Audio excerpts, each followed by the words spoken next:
Hello, my name is Yoel Molina, and I'm a business and corporate attorney. And today we're going to talk a little bit about buying a business, M&A, and due diligence.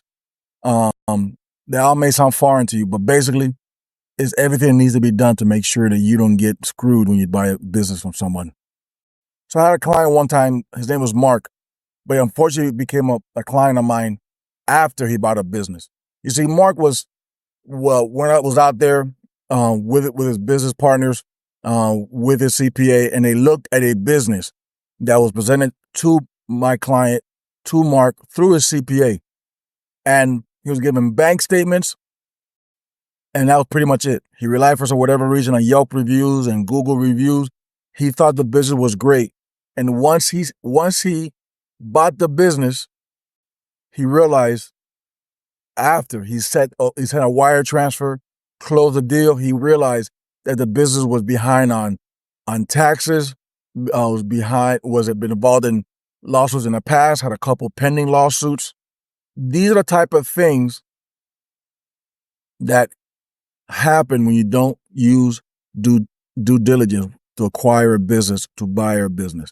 The point of hiring an attorney when you're thinking about buying a business is to try to avoid buying a headache, avoid buying a problem. You want to buy a business. You may buy it for assets. You may buy it because you think if you make some changes, you can make it better. You may want to buy it because it's working well and you just want something that keeps cash flowing.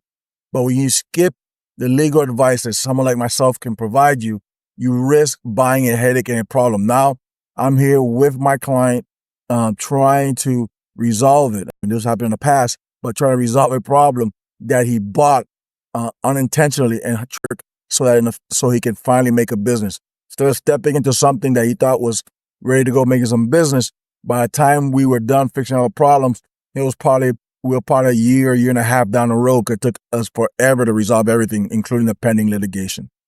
Now, if I can be of help to you or anybody you know, especially with buying a business, contact me. I'd love to help you. Take care.